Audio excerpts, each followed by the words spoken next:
మరొకసారి కాలర్ మాత్రం అస్సలు ఎగరేయొద్దు అంటూ జూనియర్ ఎన్టీఆర్ ఫ్యాన్స్ మాత్రం జూనియర్ ఎన్టీఆర్ గారికి సజెషన్స్ ఇస్తూ ఉన్నారు. ఎందుకోసము అంటే మరి చాలా మంది కూడా అటు బాలీవుడ్ వాళ్ళు కానీ టాలీవుడ్ వాళ్ళు కానీ అందరూ కూడా వార్ 2 సినిమా కోసం ఎంత ఈగర్గా వెయిట్ చేశారు. అరే ఈ సినిమా ఎప్పుడు వస్తుంది, ఎప్పుడు చూద్దామని చెప్పేసి. మరి ఆ సినిమా వచ్చిన తర్వాత ఫస్ట్ డే ఓపెనింగ్స్ మాత్రం చాలా భారీగా వచ్చాయి.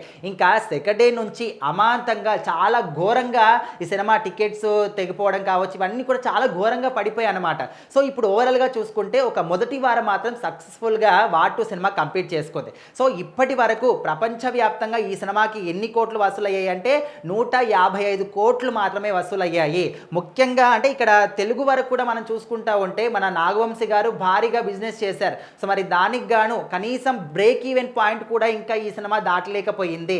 అండ్ ఇంకా బ్రేక్ ఈవెన్ పాయింట్ కోసం అంటే 97 కోట్లు ఈ సినిమాకి వస్తే ఇక్కడ తెలుగులో బ్రేక్ ఈవెన్ పాయింట్ దాటుతుంది. కానీ ఇక్కడ కనీసం ఇంకా 50 కోట్లు వస్తే కనుక బ్రేక్ ఈవెన్ పాయింట్ దాటుతుందంటే చూసుకోవాలి మరి ఈ సినిమాకి ఎంత ఘోరంగా వసూలు పడిపోయాయని చెప్పేసి. సో మరి ఇలాంటి సందర్భాల్లో ఇంకా 50 కోట్ల వసూలు, అది కూడా ఓన్లీ తెలుగులో అంటే అతి కష్టం, చాలా చాలా కష్టం. ఇంకా రాదు అని ఫిక్స్ అయిపోయింది సినిమా, ఇంకా నష్టాల్లో మునిగిపోయింది అని చెప్పేసి కూడా ప్రేక్షకులు మాత్రం అనుకుంటూ ఉన్నారు. మరి ఇదంతా కూడా ఖచ్చితంగా జూనియర్ ఎన్టీఆర్ గారు ప్రీ రిలీజ్ ఈవెంట్లో మాట్లాడిన కొన్ని మాటల కారణంగా కూడా ఖచ్చితంగా కొంచెం ఎఫెక్ట్ పడిందని కూడా ప్రేక్షకులు అనుకుంటూ ఉన్నారు. అంటే అభిమానులతో ఏ విధంగా మాట్లాడాలి, అభిమానులతో ఏ విధంగా డీల్ చేయాలనే విషయం కూడా మీకు తెలియదా అని చెప్పేసి చాలామంది ఫైర్ అయ్యారు. సో ఆ మాటల వల్ల కానీ, అదేవిధంగా ఈ సినిమాలో విఎఫ్ఎక్స్ వర్క్స్ కానీ, జూనియర్ ఎన్టీఆర్ గారికి ఇచ్చినటువంటి ఆ క్యారెక్టర్ కానీ, చూపించిన విధానం కానీ కొంచెం వీక్గా అనిపించిందని చెప్పేసి కూడా ప్రేక్షకులు చాలా డిసప్పాయింట్ అవుతూ వచ్చారు. సో మరి ఇప్పుడు ఈ సినిమా బ్రేక్ ఈవెన్ పాయింట్ కూడా దాటని ఒక దీనమైన స్థితిలో పడిపోయింది.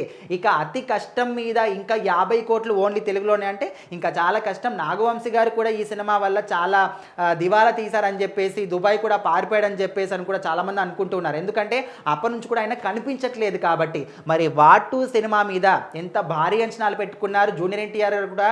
అంటే ఇప్పటివరకు ఒకటే కారు ఎగరేసేవారు ఆయన, ఇప్పుడు 2 కార్లు ఎగరేసి మరీ చెప్పాడు. అయినప్పటికీ కూడా ఈ సినిమా మాత్రం ఇంత ఘోరంగా అట్టర్ ఫ్లాప్ అవుతుందని కూడా మేము అనుకోలేదని చెప్పేసి ఫ్యాన్స్ చాలా డిసప్పాయింట్ అవుతూ ఉన్నారు. మరొకసారి మీరు మాత్రం అసలు కాలర్ ఎగరేయకండి అని చెప్పేసి కూడా సజెషన్స్ ఇస్తూ ఉన్నారు.